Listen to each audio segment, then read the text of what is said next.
essa fotografia é na Bélgica. Eu e o meu irmão mais velho torturávamos a minha mãe para que nos desse moedinhas para andar aqueles brinquedos acho que ainda há nos centros comerciais, que no fundo o carro abana, mas não sai do mesmo sítio. Para isso e para tirar pastilhas elásticas, que eram bolas gigantes que havia naquelas maquinetas. Nós íamos à Bélgica com alguma frequência, quando éramos miúdos, e era como viajar no tempo. Portugal era uma coisa ótima, quer dizer, para uma criança, quando tem amor e tem família, é sempre tudo ótimo. Mas a Bélgica era como se fosse uma viagem no tempo para uma espécie de caverna do Alibaba, cheia de coisas, ou seja, hoje sabemos, não era infinitamente mais rica do que Portugal e mais afluente. E tinha estas coisas, tinha centros comerciais com este tipo de atrações às quais nós não resistíamos. E então... Tinhas que idade aqui? Talvez 5, 6, talvez por aí. Talvez 4, não sei. Não, 5, 6 por aí, acho eu. Sim, estou a ver bem a coisa. E pronto, e pareceu-me ser apropriada para uma viagem no tempo, que é um pouco aquilo que vamos fazer, não é? De certa forma. Pedro Buxerri Mendes nasceu em 1970 em Angola, a família ficou por lá 6 meses, depois passou pela Bélgica, como ouvíamos, por Braga e finalmente Linha de Cascais, onde se instalou na parede desde 1978. É jornalista e diretor de conteúdos digitais de entretenimento da SIC, filho de um historiador de arte e de uma professora de línguas e literatura inglesa. O nome Buxerri vem do lado materno de origem belga. Pedro esteve sempre ligado à música e à rádio, mas foi nos ecrãs que mais se fez notar. Foi ele, por exemplo, que trouxe o Gordon Ramsay ou o Shark Tank para as televisões portuguesas. Foi também o temido e tão criticado jurado dos ídolos.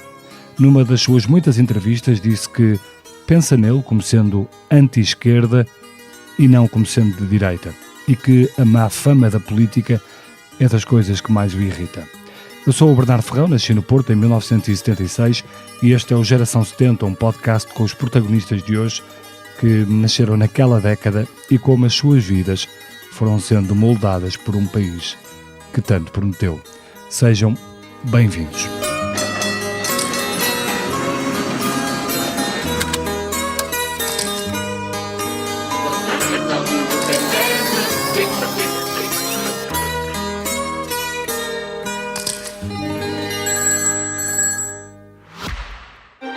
O Kia EV6 é um modelo que vai para além do futuro.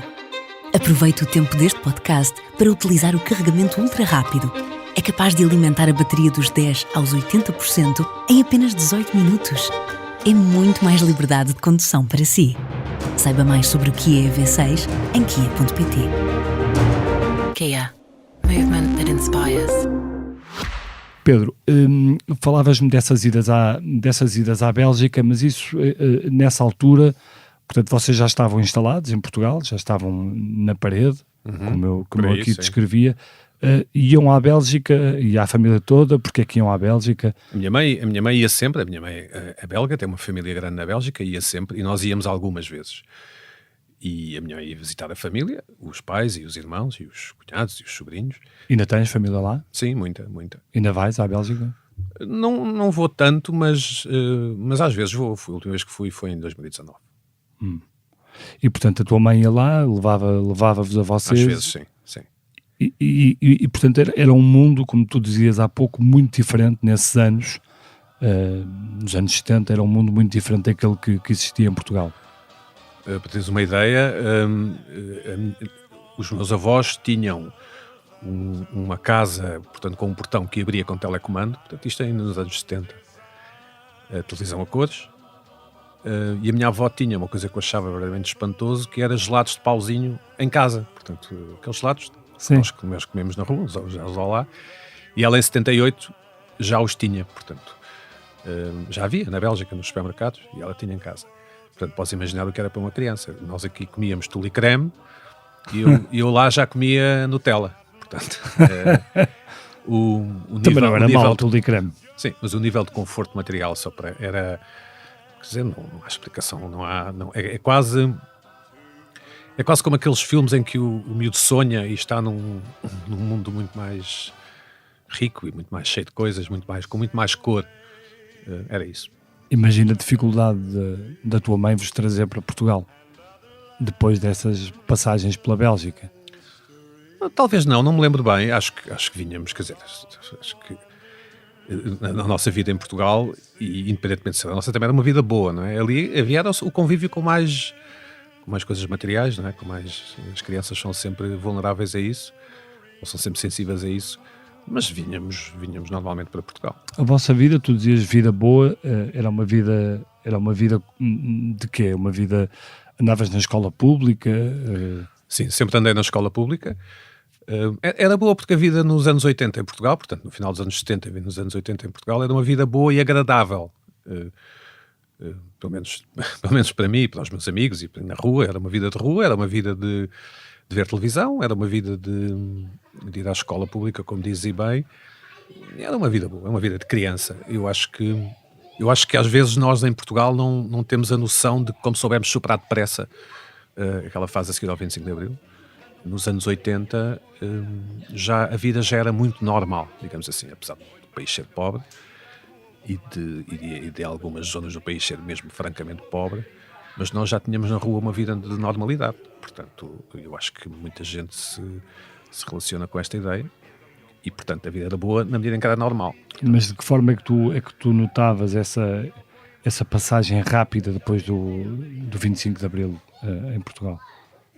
Esta minha afirmação decorre mais daquilo que eu sei hoje, não é? Mas o que estou a dizer, repito, e repetirei isto às vezes se forem necessárias. No princípio dos anos 80, mesmo tendo Sá Carneiro morrido, não é, em dezembro, no desastre de Camarate, a vida era muito normal. Os nossos professores, por exemplo, não, ou pelo menos onde eu vivia, não tinham mensagens políticas, era tudo muito normal. Trabalhos de casa e cópias e essas coisas na escola primária.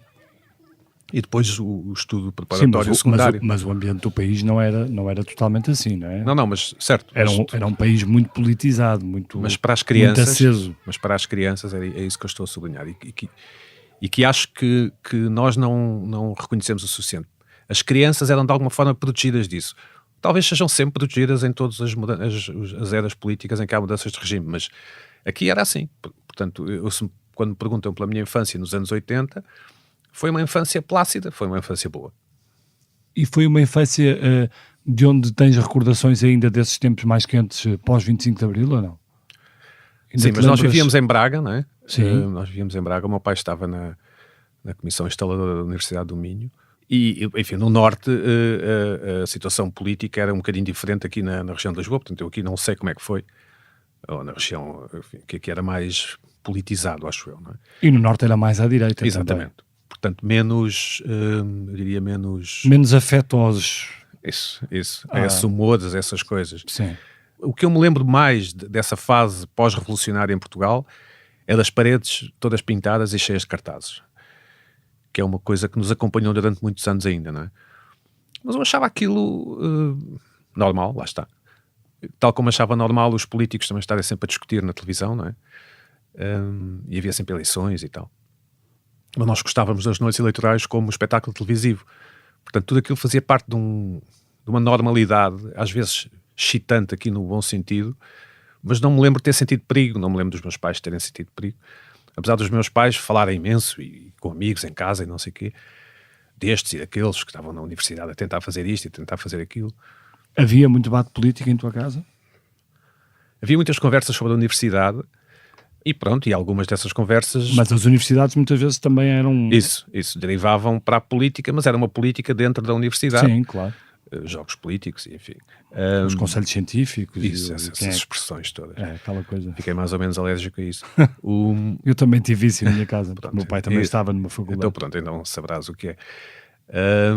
E pronto, estas dinâmicas políticas, mas eu não me lembro disso me afetar mais do que me chateava que os meus pais estavam a falar e eu se calhar não conseguia ouvir a televisão. É isso. Mas os teus pais... politicamente, como é que tu os descreverias, a tua família? Os meus pais fazem parte daquele grupo de portugueses muito grande e muito sensato que acabou por levar o país para o meio, não é? Portanto, não eram pessoas de extremos, nem eram de extrema-direita, nem eram de extrema-esquerda. Eu acho que votariam PS, aquela coisa assim, do Mário Soares, não é? aquele partido moderado, não é? Comparando com a extrema-esquerda, obviamente.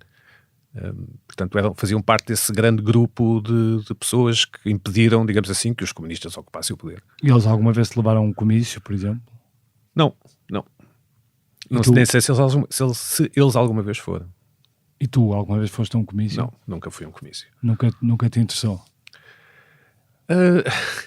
Nunca me interessou, nunca fui de nenhuma Jota, não é? Nunca fui militante, nunca fui a nenhuma manifestação, quer dizer, fui a uma só na vida, recente, pelas vítimas dos fogos ali em Pedrógão, uma coisa que houve no Terreiro do Paço, mas nunca fui... Mas tu politicamente és bastante vocal, ou não? Agora já não sou tanto, aliás, sou o menos possível agora, porque desinteressei-me, se quiseres, do fenómeno, mas quer dizer, acho que o fenómeno não perde nada em eu me ter desinteressado. Mas já fui mais vocal, já fui mais vocal. E eras vocal em que medida? Eu li que tu dizias que eras anti-esquerda, não é? Mas isso não significava que fosses de direita. Eu achava, e ainda acho, embora já não seja vocal, que a bússola moral do país político e do país jornalístico está afinada, não no centro, mas na esquerda, não é? Quando eu digo centro, é uma espécie de neutralidade. Mas achas que isso é uma herança, por exemplo, do 25 de Abril ainda? 50 anos, apesar de tudo, é pouco tempo, não é? Sim, poderá ser. Quer dizer, como muitos de nós sabem, antes do 25 de Abril, ou em março de 74, Marcelo Caetano foi muito aplaudido, não é? No estado de Alvalade, não é? E depois, em 26 de Abril, era só pessoas de esquerda em Portugal. Pronto. Nós sabemos que os regimes, quando mudam, há muitas pessoas que descobrem novas vocações e novas inspirações, não é? E novas coisas em que acreditar. E novas fontes de rendimento? Eu acho que essa frase que eu devo ter dito há uns tempos e que hoje já não diria, tem a ver com as pessoas que eram de direita no sentido de serem mais liberais na economia e não sei o quê, sempre foram atacadas, não é? Ainda hoje eu tenho amigos perfeitamente normais, diria eu, portanto, pessoas da minha geração normais, que acham que se o PSD for para o governo, por exemplo, acaba logo o Serviço Nacional de Saúde no dia a seguir. E essas pessoas estão a falar a sério. E eu acho isso um bocadinho bizarro, quer dizer, agora já não me envolvo em discussões políticas. Mas achas que, por exemplo, estamos a viver esse momento nesta altura?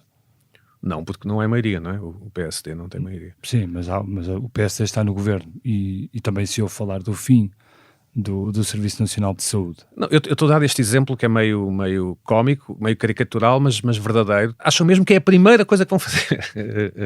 Imagina, um Montenegro qualquer toma posse hoje e amanhã está a acabar com...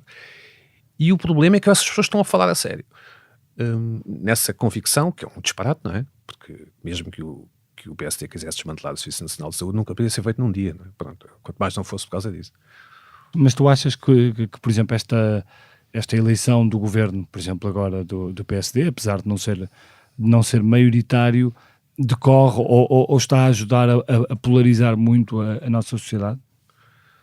Acho que não, acho que essa figura agora é outra pessoa, não é? Uhum. Acho que os tempos com que vivemos até esta eleição acabaram, portanto, em princípio vamos ter sempre partidos minoritários que vão ter que se coligar ou vão ter que se aliar para impor, para fazer avançar leis e decretos, etc. E estamos-nos a habituar a isso, pronto, acho que é isso. Acho que os PS e o PSD empataram, não é? Bem vistas as coisas, empataram. Depois há ali um partido de charneira que depois há as linhas vermelhas, não é? Acho que, não sei, mas como nós somos governados pela Europa, não vejo grande problema. Olhando para estes 50 anos, e porque este é um programa sobre a geração 70, tu achas que o país cumpriu-se minimamente ou não? Ou és muito crítico do que se fez nestes 50 anos? Acho que os portugueses merecem uma medalha de ouro, mesmo, por tudo aquilo que foi conseguido. E acho que nós não temos a noção daquilo que foi conseguido, porque nós somos maus, enquanto coletivo, em olhar para o passado e, eventualmente, obter inspiração ou lições, ou seja o que for.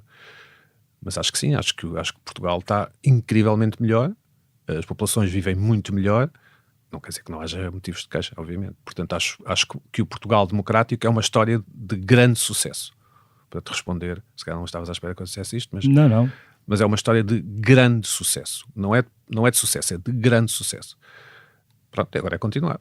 Esses tempos em que vivias em Braga, tu lembras-te de como é que era Portugal nessa altura? Certamente vias muita pobreza, embora no Minho a coisa fosse um bocado mais disfarçada por todo o verde e por todo... Não, eu brinquei com miúdos que viviam em barracas, brinquei com miúdos que deixaram a escola na 4ª classe para ir trabalhar. Mas era uma obras. pobreza diferente da cidade, não é?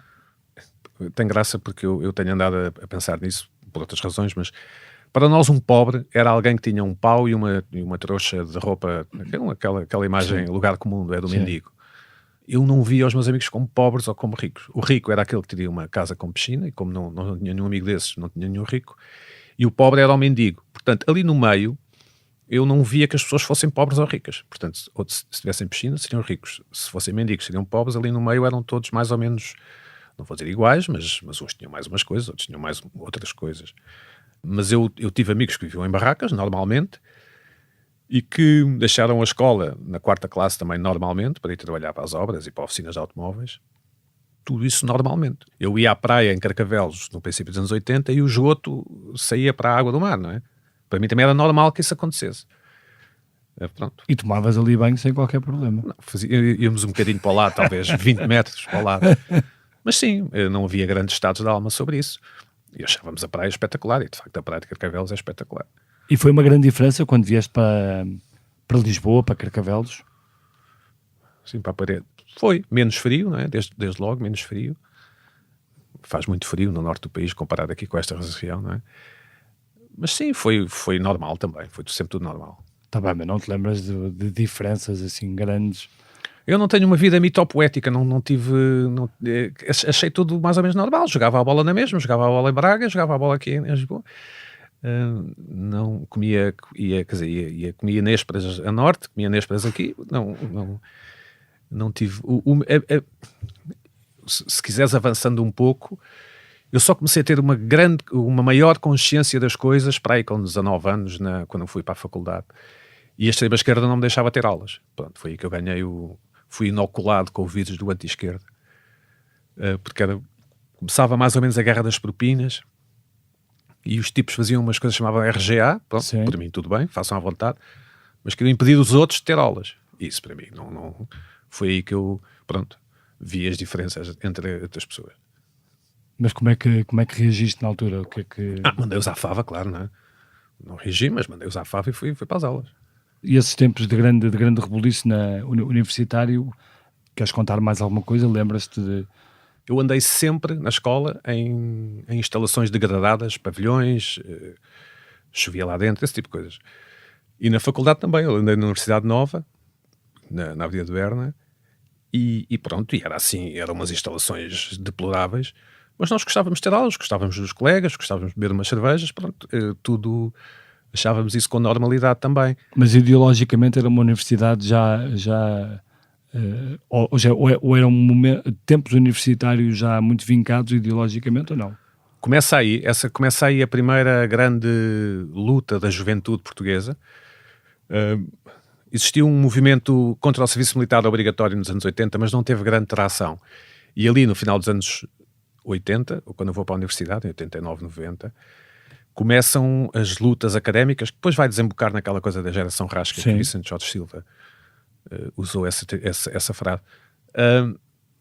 Não me afetava muito, mas aquelas RGAs ali, por causa das propinas e não sei o quê, irritavam bastante, porque eu queria ter aulas, queria aprender, não é?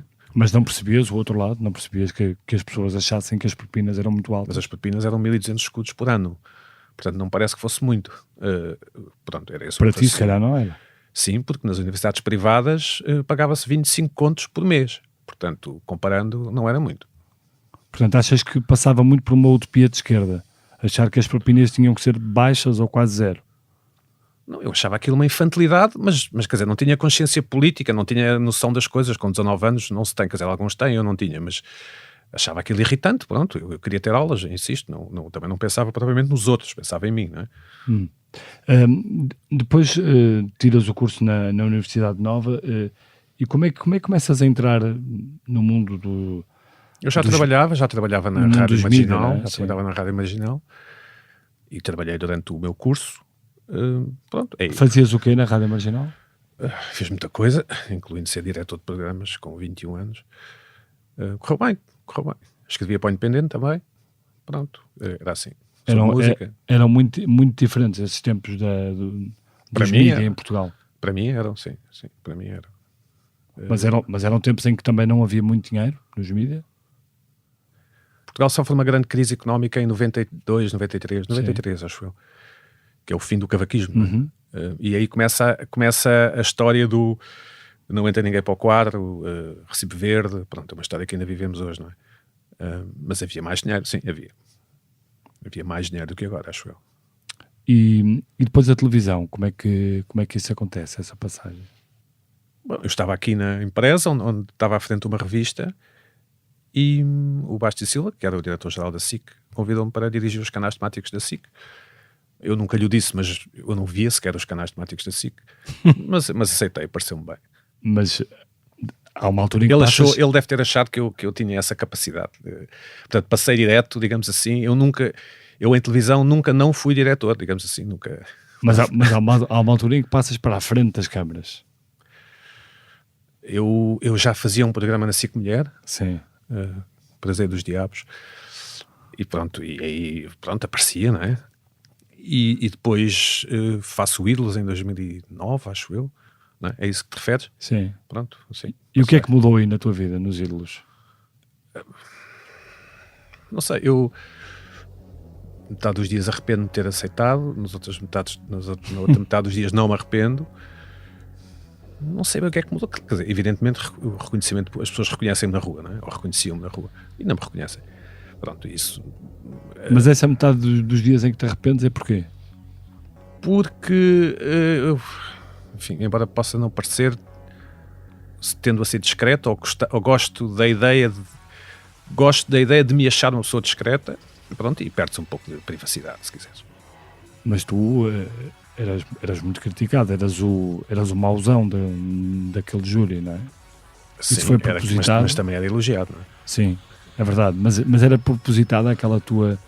Ou é assim, eu conheço-te e tu és um tipo frontal e... Deixa-me dizer desta forma. Eu gostava que mais pessoas tivessem dito que eu fiz aquilo muito bem, não é? Nós na final, numa das finais, na primeira final, tivemos 1.600.000 chamadas telefónicas. 1.600.000. E portanto significa que eu e os outros elementos do júri e os concorrentes fizemos aquilo muitíssimo bem. Mas as pessoas preferem dizer que eu era o mau ou o outro era o bom e não sei o quê. Acho isso um bocado redutor, mas também é uma discussão que já não quero ter, já não é um assunto que me interessa muito. Eu acho que tinha que ser exigente, acho que as pessoas têm que ser exigentes. Hoje, nos concursos de música que eu evito ver, pronto, só se interessam se o miúdo tem cancro, ou se o pai dele morreu, ou não sei o quê. Pronto, é um género. A mim não me interessa isso. Achas que a televisão ficou muito simplista? É isso? Acho que a televisão acompanha uma tendência geral da sociedade que é fingir que a dificuldade não existe e que as dificuldades não existem e que o esforço não é necessário, não é requerido. Mas pronto, é uma tendência normal da sociedade e tem a ver com o facto dos países ocidentais serem mais ricos, não é? E portanto haver mais possibilidade. Portanto é preciso, para usar uma palavra em inglês, é preciso struggle menos, é preciso, pronto. Acho que tem a ver com isso. A televisão normalmente acompanha a sociedade. A televisão é um meio muito conservador. E o entretenimento transformou-se em emotainment, não é? Mistura de emoção com entretenimento. Mas estava apenas a fazer o paralelo entre os tempos em que eu fazia isso e os tempos em que se faz agora. Eu, se fosse jurado agora, que nunca aceitaria, mas se fosse, diria que toda a gente canta bem, diria, nem precisas começar a cantar, tu cantas otimamente, toma lá 5 estrelas ou 10 estrelas. Mas isso é também porque a sociedade se tornou num lugar difícil, cheio de politicamente corretos e... Não, acho que não. Acho que a sociedade é mais fácil agora, não é? Achas? Acho mesmo. É porque hoje em dia há muita coisa que não antes por aí, não antes por ali. Sim, mas isso é um luxo de quem tem o resto da vida resolvido, não é? Ou seja, quando nós começamos a discutir particulares, significa que os gerais estão resolvidos, não é? Certo? Sim, quer dizer, quem olha, por exemplo, no outro dia tinha aqui uma convidada que falava sobre a publicidade que se fazia antes e hoje em dia é impossível fazer alguma daquela publicidade porque a forma como se trata o corpo humano, a forma como se trata o corpo de uma mulher, do corpo de um homem, ou seja, há uma data de coisas proibidas hoje. Sim, mas eu acho que isso decorre do processo evolutivo normal da sociedade. Eu não acho que se perca... Não é uma sociedade mais espartilhada, uma Mas eu sociedade não acho mais, que se perca com menos liberdade, de certa Não. forma. Eu não acho que se perca nada em não termos imagens de mulheres em biquíni nos anúncios a gelados, por exemplo. Acho que não se perde nada. Pronto. Antigamente havia, é evidente. É verdade. E agora não há. Mas eu não acho que se tenha perdido alguma liberdade por não haver. Não há, por isso simplesmente não há. E até acho bem que não haja, se quiseres, porque acho que não se deve objetificar o corpo da mulher, ou do homem, claro. Portanto, eu acho que o que nós temos é mais escrutínio, não é? As chamadas redes sociais. Portanto, as pessoas que estão no espaço público, como nós dois, não é? Dizem uma coisa e arriscam-se a ser imediatamente criticados. Nós temos que pensar melhor no que vamos dizer. Isso é bom? Sim. Mas também perde-se alguma coisa, não é? Perde-se alguma espontaneidade, às vezes. Eu acho que temos que ir ajustando, não é? Quando digo nós, é as pessoas todas. Temos que ir ajustando. Com certeza não vamos proibir as redes sociais, por exemplo. Mas eu não acho que haja menos liberdade no espaço público. Há mais vigilância, não é? Mas não quer dizer que haja menos liberdade. Não, eu perguntei se a vigilância não se torna demasiado excessiva, de forma a que tudo seja quase que um crime. Eu acho que há mais vigilância orgânica, não é? Portanto, não organizada, não são instituições, não há mais ERCs, não é? Não há mais Comissões Nacionais de Eleições, ou não sei o quê, neste caso para falar da Comissão Eleitoral, das eleições, desculpa. Por exemplo, esse excesso de vigilância está ou não está a prejudicar a política, por exemplo? Sim. A atividade política, sim. a escolha de pessoas para a política. Sim, mas acho que também tem a ver com o que ganham, não é? Com os salários que ganham. Achas que ganham um pouco? Não acho, tenho a certeza. A questão é, mesmo que haja um diagnóstico, pronto, ok, vamos todos decidir que há mais vigilância e que isso é mau para a política. Não estou bem a ver qual é a solução para o problema. Acho que as democracias têm problemas e desafios e acho que vamos entrar numa fase, muito por causa das internets e das redes sociais, essas coisas, em que vamos ter de ajustar a maneira como a democracia funciona. Porque, de certa forma, a democracia também é uma construção para impedir que os bárbaros cheguem à decisão, não é? Portanto, é um mecanismo de filtragem e de seleção para que as elites possam decidir pelo povo, não é? Portanto, é fácil dizer que tem a ver com a liberdade e que tem a ver com todos participarem, mas a democracia também é um artifício para impedir que toda a gente, para impedir que a governação de um país se torne uma reunião de condomínio, não é? Portanto, vamos ver quais são os mecanismos legais e constitucionais nos casos portugueses. O problema é que através das redes sociais, muitos desses bárbaros e outros hoje em dia já têm uma ligação direta ao povo eleitor e ao povo que decide, no fundo, o futuro do país. E isso pode trazer-nos problemas, não é? Sim, mas nós não podemos tirar o direito de voto às pessoas. Não. Nem o direito a terem uma conta nas redes sociais. As pessoas têm todo o direito no limite, de acreditarem que a Terra é plana, não é? Pronto, têm esse direito. Tu dizias numa entrevista antiga que li tua que eras um libertário no sentido americano do termo. Isso sim, quer dizer... não quer dizer que as pessoas podem achar que a Terra é plana, é exatamente isso. Podem achar o que quiserem. Dizias, podem fazer não me importa que as pessoas fumem haxixe desde que não me chateiem. Por mim até podiam andar nuas. Sim, é verdade. Sim, é verdade. É inteiramente verdade, desde que não venham fumar haxixe para cima de mim, não há problema nenhum. Esse modelo de sociedade achas que é possível? Não, claro que não. Isso é uma coisa que é dita numa entrevista, tem um lado provocatório, mas eu acho que em caso de dúvida, sempre pela liberdade, sempre mas também acho que as pessoas devem arcar com as consequências dos seus atos, não é? Portanto, se eu quero levar haxixe, se vou de viagem e depois a polícia me apanha, pronto, eu já sei que há uma moldura penal para isso. Mas eu não me importo que a pessoa leve o haxixe. Mas depois, se for apanhada, não me venha chatear para eu ir lá tirá-lo da prisão. É um pouco isso que eu quero dizer com esse tipo de afirmações. Tu tens um programa que se chama Irritações. Sim. Tens muitas irritações? Tenho algumas, sim. Queres dizer aí algumas dessas irritações? Não sei. Olha, irrita-me o ódio à AML, por exemplo. Irrita-me. porque é muito melhor haver estacionamento organizado do que caótico. O António Costa tem uma fotografia, foi apanhado pela EML. Acho bem, não é? Pronto, se ele incumpriu, não é? Não, as pessoas que são, por exemplo, contra a EML, vão ao arquivo da RTP e façam uma pesquisa por estacionamento. E depois vejam como era o estacionamento em Lisboa. Sim, basta lembrar aquela imagem do Terreiro do Paço cheio de carros.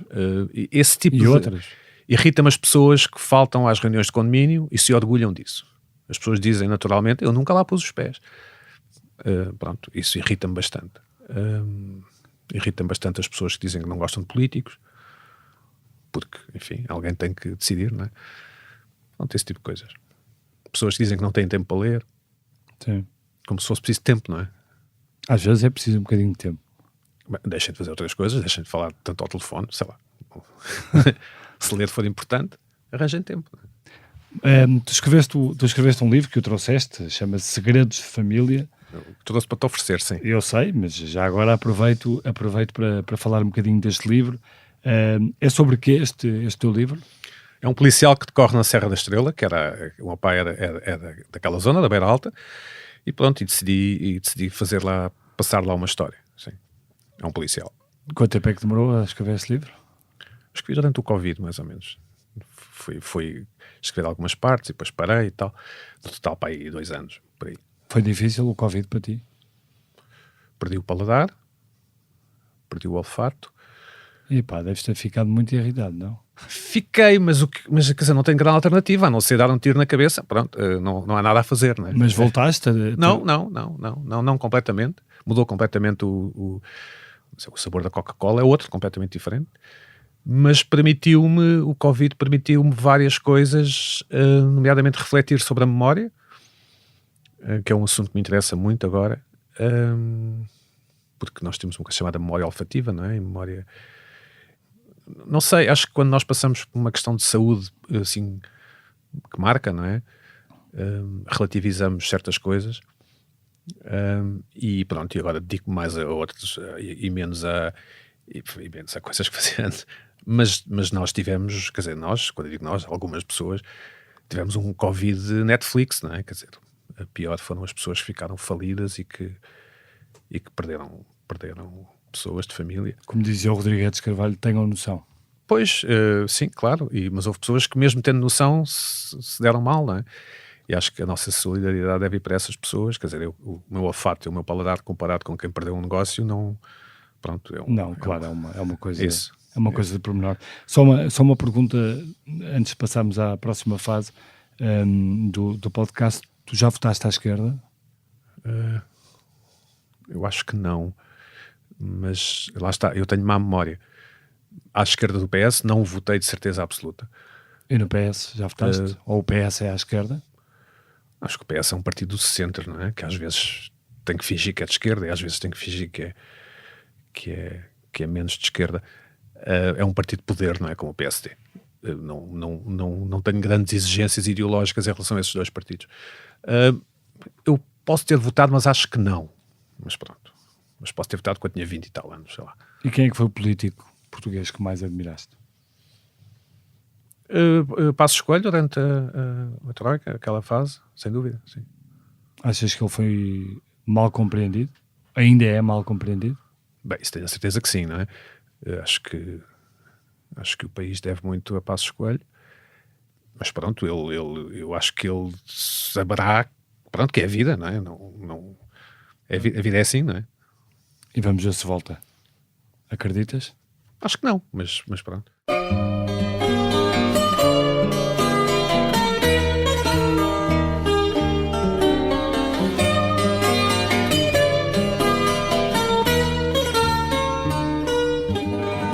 Pedro, vamos passar à segunda fase deste podcast e pedia-te pela tua inspiração. Olha, em geral, pessoas que cumprem compromissos. Nem que seja dizerem que vão passar a ir ao ginásio e que vão mesmo. Essas pessoas merecem sempre a minha admiração, porque um compromisso é um pacto que fazemos connosco e com os nossos valores, e mesmo ir ao ginásio, e com as nossas intenções, e portanto pessoas que cumprem os compromissos são pessoas que merecem a minha admiração. Tu vais ao ginásio? Vou, mas enfim, mas não pronto, pelo menos tu cumpres esse compromisso. Não, mas pessoas que está descansado que eu limpo este canteiro. E limpam mesmo. E que não dizem, meteu-se, depois choveu e desculpa. É chamado palavra dada, palavra honrada. Sim, exatamente. E a tua desilusão? A mim desilude-me a forma como estamos a tratar os imigrantes e não consigo compreender como é que não se faz uma operação como se fez com o Almirante das vacinas para legalizar estas pessoas. Eu quando essas imagens dão na televisão, eu mudo de canal, não consigo ver, portanto admito completamente a minha cobardia. Portugal é um país que deve muito aos seus imigrantes, às pessoas que foram para fora, não é? E é um país que deve acolher estas pessoas que cá estão, eventualmente outras que queiram vir para cá. E, quer dizer, nem precisamos ser especialmente simpáticos, mas temos que os acolher dignamente e com humanidade. E não parece que isso esteja a acontecer. E mais uma vez em Portugal, e esse é que é um dos dramas do país, não parece que seja culpa de ninguém. Mas se calhar é preciso um almirante qualquer que faça aí uns pavilhões quaisquer em que se organize isso e se legalize esta gente para que possa virar a sua vida. Há uma task force anunciada agora, não é? Sim, mas vão para um pavilhão qualquer, como fizeram ali onde a gente vive, ali ao pé da antiga SIC, não é? Com as vacinas, de facto a gente ia lá e vacinava-se em 10 minutos. Pronto, façam isso para os imigrantes. Mas este plano que o governo anunciou, achas que... Não sei, não quero estar a comentar, já não ligo quase nada à política, já é ruído para mim, por várias razões, mas pronto, com certeza este governo e o outro tinham intenções boas, não é? Mas é ruído como assim? Não vês? Tentas não acompanhar? Não... Acho que desde que a CNN abriu em Portugal, os canais de notícias entraram num modo em esteroides e pronto, eu deixei de ver. É o que eu tenho para dizer sobre o assunto. Porque está sempre muita gente a falar. Está sempre muita gente a falar. Muito bem. Vamos à música que te traz, ou que trouxeste aqui para o Geração 70 e que estamos a ouvir. Eu trouxe esta música porque isto reflete um tempo. Esta música é de um anúncio da Nescafé, final dos anos 80. Mas isto reflete um tempo em que nós não poderíamos saber quem é que tocava, quem era esta música. Esta música é do Johnny Nash, é uma música otimista,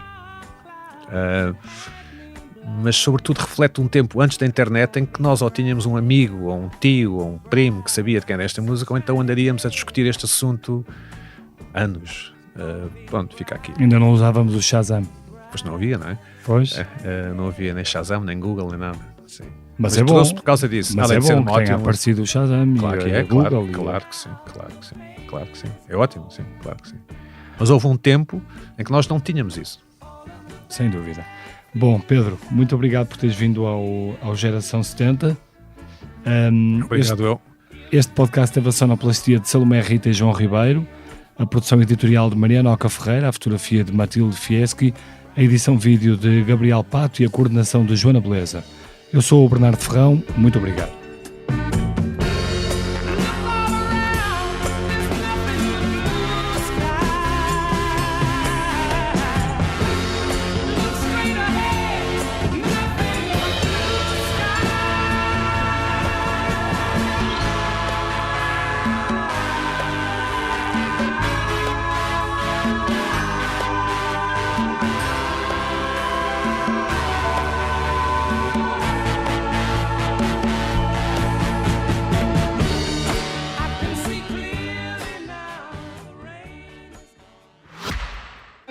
O Kia EV6 já carregou.